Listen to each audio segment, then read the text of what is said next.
Bom dia! Hoje é dia 6 de fevereiro de 2025 e sejam bem-vindos ao Débora Histórica. Hoje nós vamos contar mais uma parte, a terceira parte da história do Morumbi. Então, o nosso objetivo é resgatar e preservar nossas origens, memórias, histórias, as tradições de famílias das nações e buscar novos conhecimentos por meio de pesquisas e entrevistas. O link da apresentação do Débora Histórica está na descrição deste programa. Nós não devemos deixar morrer a nossa história. Então vamos lá. Vamos à terceira parte da história do Morumbi. No programa Débora Histórica da semana passada, falei sobre a Avenida Morumbi e para chegar à Avenida Morumbi, Avenida Guapuã, atual Morumbi, era necessário atravessar a Ponte Eusébio Matoso, o único acesso ao nosso destino, a Fazenda Morumbi. Era a Ponte Eusébio Matoso, que atravessava o Rio Pinheiros, que atravessa o Rio Pinheiros, tanto para acessar a estrada para Osasco e também a estrada para Itu. Hoje, a Avenida Corifeu de Azevedo Marques, a estrada para Osasco, estrada para o Butantã, hoje Avenida Vital Brasil, e a estrada de Tapicerica da Serra, hoje Avenida Professor Francisco Morato. A Ponte Eusébio Matoso, que ainda não tinha este nome, foi construída em madeira no ano de 1684. Alguns documentos está 1687, tá? Isso é século 17, hein? Esta foi reconstruída por diversas vezes por conta das enchentes do Rio Pinheiros que as destruíam. Por quê? Porque ela era de madeira, não era uma ponte forte, né? Nesta figura que vocês estão vendo aí, tem um carro atravessando a Ponte Eusébio Matoso para Vital Brasil em 1928, tá? Essa foto é da Spin Foco. E nesta outra figura está a Ponte Eusébio Matoso, em 1929, e a fotografia de Luiz Eduardo Cirne Correia. Eu até usei uma dessas fotos para o livro, para o roteiro histórico que foi feito pela Associação Comercial da nossa região aqui do Butantã. Em 1936 foi construída uma ponte de madeira que ligava a Rua Butantã à Rua Lemos Monteiro, que fica em Pinheiros, nome dado nos anos de 1940. Em março de 1940 até a década de 1950 foi aberta a passagem como continuação da Avenida Rebouças, que é a figura que vocês estão vendo aí agora. Aí nós temos a Ponte Eusébio Matoso, construção dela em 1943, a Ponte Eusébio Matoso no bairro de Pinheiros, construção da nova ponte sobre o Rio Pinheiros. Aí tem o corte do terreno, ponte antiga no fim dela, né, da foto, e estrutura nova à direita. Essa construção é de 17 de dezembro de 1963. E aí nós temos a Ponte Eusébio Matoso em 1970, a Ponte Eusébio Matoso antes de ter a Goldfarb, a Ponte Eusébio Matoso atual e a Ponte Eusébio Matoso. Agora vamos contar a história dela, né? Ela possui 300 metros de extensão, começando no final da Avenida Eusébio Matoso e terminando na Praça Jorge de Lima, limitando para o início da Avenida Professor Francisco Morato em direção reta. Vindo de Pinheiros à direita é a Avenida Vital Brasil, que vai também em direção a Corifeu de Azevedo Marques, e a Avenida Valdemar Ferreira, e para a esquerda a Avenida Lineu de Paula Machado, onde também é um acesso ao Morumbi. Então existem relatos sobre esta ponte na entrevista dos pioneiros do Jardim Ferreira, distrito da Vila Sônia. Então os links estão na descrição do programa. Então quem fala sobre isso é o Desidério Ferreira Neto, que é o Oscar Ferreira, que é tio do Desidério Ferreira, do Walter Ferreira, que é tio também do Desidério Ferreira Neto. Então, como vocês podem lembrar, no Jardim Monte Kemmel tem o nome da rua Desidério Ferreira em homenagem ao Desidério Ferreira, avô do Desidério Ferreira Neto. E agora, por que o nome Eusébio Matoso? Doutor Eusébio Barbosa de Queiroz Matoso nasceu em Macaé, Rio de Janeiro, aos 10 de setembro de 1897. Foi um advogado pela Faculdade de Direito São Francisco, formado em 1919, funcionário do Banco do Comércio e Indústria do Estado de São Paulo como advogado e, mais tarde, diretor vice-presidente de outras empresas, sempre como executivo. Doou grande parte dos terrenos necessários para a abertura da Avenida Rebouças. Foi um dos pioneiros em sugerir a transferência do hipódromo da Moca para a Cidade Jardim, local pertencente ao distrito do Morumbi também, tá? O hipódromo que era na Moca, nós estamos falando do Jockey Clube de São Paulo. Participou também da construção do Autódromo de Interlagos e da retificação do Rio Pinheiros, bem como na implantação do aeroporto de Congonhas e da cidade satélite. Ele faleceu em 11 de junho de 1940. Então vamos lá. O que nós vamos falar? Nós falamos da ponte, né? E vamos falar da Avenida Professor Francisco Morato um pouco, tá? A Avenida Professor Francisco Morato é uma via importante de acesso ao distrito do Morumbi, pois a entrada da Avenida Morumbi inicia nela, como mencionado no programa anterior. Ela inicia na Praça Jorge de Lima e termina na divisa do município de Taboão da Serra, entre a Rua Pirajussara e a Rua Lopes de Azevedo. Com efeito para o distrito do Morumbi, ela é desde o início, vindo de Pinheiros, sentido bairro, lado esquerdo, ela termina na Avenida João Saad. Após esta numeração, já pertence ao distrito da Vila Sônia. Então, o que eu quis dizer é que a Avenida Professor Francisco Morato, desde o início, ela pertence ao Morumbi até a Jorge João Saad. Era conhecida como Estrada de Itapecerica da Serra, antiga Estrada Professor Francisco Morato e trecho da Rua Lemos Monteiro. Por que Avenida Professor Francisco Morato? Francisco Antônio Morato nasceu em Piracicaba, São Paulo, em 17 de outubro de 1868.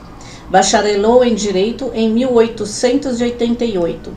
Exerceu cargos importantes como promotor público, inspetor escolar e provedor da Santa Casa de Misericórdia. Foi um dos fundadores do Instituto da Ordem dos Advogados de São Paulo e seu presidente em 1927. Foi professor da Faculdade de Direito de São Paulo e deputado federal por São Paulo em 1930. Colaborou em diversos jornais e revistas especializadas e arquivos jurídicos. Faleceu em São Paulo, aos 12 de maio de 1948. Agora vamos voltar um pouco na ponte Eusébio Matoso, tá? Após muitos consertos pelas enchentes e pela péssima condição, o presidente da província, João Carlos da Silva Teles, em 1865 pediu novos reparos, pois esta ponte era de muita importância para o comércio, pois dava acesso às estradas que levavam a Cotia, Itu, Sorocaba. O presidente anterior, Vicente Pires da Mota, já havia encomendado uma nova ponte. A nova ponte, uma ponte de ferro, veio de Londres, desmontada em 17 peças, pesando 38 toneladas. A ponte chegou no navio Loto em 11 de novembro de 1864. Em outra nota, o navio seria o Santa Marina e a chegada da ponte teria sido em 12 de dezembro, portanto, um mês depois. Mas isso pra gente não faz diferença, né? Porque nós estamos aí com a ponte, inclusive renovada, tá? Não sabemos o porquê a diferença da informação. O transporte da ponte de ferro começou em 14 de fevereiro de 1865, A partir daí, o presidente da província providenciou a instalação da Ponte Eusébio Matoso para somente em 9 de maio de 1865. O presidente João Crispiniano Soares assinou o contrato com o empreiteiro, que foi quando ele assinou o contrato com o empreiteiro, tá? Então, nossa ponte ficou pronta em 16 de setembro de 1865. Era montar igual Lego, né? Super facinho. Tem uns comentários aqui no blog de onde eu tirei, que a informação das fontes está na descrição, tá? Então, existem relatos aqui que foi de setembro de 2016, né? Aí, uma pessoa desconhecida, tá como desconhecido aqui, disse: a Wikipédia, no verbete Ponte Eusébio Matoso, diz que a construção começou em 1936 e foi aberta ao tráfego em março de 1940. Sem dúvida, a informação está errada. Em 1936, o Rio Pinheiros ainda não estava retificado. O governador Adhemar de Barro, em 1940, mandou fazer um levantamento aerofotogramétrico da cidade de São Paulo. Eu até fui pesquisar, mas eu não consigo enxergar o documento, né? Porque ele está pequeno, aí a gente aumenta, não consegue ler. Algumas fotos estão disponíveis no site do Arquivo Histórico da Prefeitura, e na foto número 31 do arquivo, né, de junho de 1940, o rio aparece retificado até o Jockey Club. No trecho em que a ponte foi construída, há um canal seco e o rio ainda está correndo ao lado pelo leito original. Acho que a ponte foi construída nesse canal seco, que só foi cheio depois que a ponte estava pronta. Então aqui tem uma fonte, né, arquiamigos.org.br, então vocês podem procurar lá, /info38, /i-noticias2.htm, tá lá na descrição, tá? Aí tem também no mesmo blog, uma outra pessoa desconhecida disse: o Estadão de 25 de 7 de 1963 iniciou a construção da nova ponte de concreto que substituiria a de Arcos, né, que tinha a de Arcos, depois foi feita uma outra ponte, conforme a figura que nós vimos anteriormente. Interessante é que eles falavam em dificuldades técnicas causadas por vários tipos de solo no local. É bom lembrar que o leito original do Rio Pinheiros passava por onde hoje é a pista da Marginal, no sentido Cebolão. A estação Pinheiros do metrô também foi construída sob o leito do Rio Pinheiros. Talvez por isso tenha havido aquele desabamento. E aí também nós podemos ver do http://servo.estadão.com.br. Aí vocês buscam lá, tá? Tem uma outra informação aqui no mesmo local, que isso daí foi uma discussão, eu peguei as principais. Então, no site da Fundação Energia e Saneamento, há fotos da construção da Ponte Rebouças, como era chamada a Eusébio Matoso, do teste de carga em 15 de 10 de 1943 e dela já pronta em 8 de 11 de 1943. Entre no link abaixo e digite Ponte Rebouças. Digite também Bonde Santo Amaro, Ponte Rio Grande, Ponte Cidade Jardim, Ponte Jaguaré e Usina da Traição, que a Usina da Traição, inclusive, falei no primeiro programa, né, referente a Santo Amaro, que Morumbi pertencia a Santo Amaro, tá? Então, todos os links das fontes estão na descrição, ok? Nestas imagens que vocês estão vendo aí agora, da região do Morumbi, é de 1949, a primeira foto, e a segunda é de 1956. E já é possível observar a transformação da paisagem com o rio retificado, suas margens ocupadas. A margem esquerda do rio tem o Jockey Club inaugurado em 1941. Então você percebe aí que eu grifei, né? Eu mostrei para vocês onde está a Ponte Eusébio Matoso.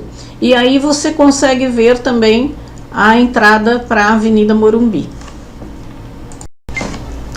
E vamos continuar com a agenda cultural? Então tem a Cidade das Abelhas, que é um parque em Embu das Artes, e não é só diversão, é muito mel, própolis, pólen, favos e todos os produtos da abelha, que você pode ir lá comprar ou se não adquirir pelo site cidadesabelhas.com.br/produtos, e o link está na descrição do programa. Os telefones para contato é 46140609, 943026580. E também é um local onde você poderá adquirir cultura, sendo uma ótima opção para passear com a família, amigos e escolas e aprender mais sobre a importância das abelhas. Vá conhecer todas as atrações. O serviço é de terças a domingo, das 10 às 16, estacionamento gratuito na Cidade das Abelhas. E se você quiser adquirir também algum produto e você não for lá, você pode entrar em contato comigo, 997241111, e você retira aqui no Caxingui. Bom, no dia 22, a partir das 19 horas, nós temos a banda One Less. Ele diz assim: você achou que estava pular as 7 ondas para ser feliz em 2025? Ele falou que achou que bastava, né? Nananina, não. O que você precisa é assistir à Avante Premiere da nova turnê da banda One Less. Time for Fun está imperdível. Traga toda a sua família. Então é na Avenida Comendador Alberto Bonfilioli, número 309. Então é por aqui mesmo. Eu vou ver se eu consigo ir e a gente se encontra lá, tá bom? É muito boa essa banda, tá? Um beijo grande para vocês e um bom final de semana.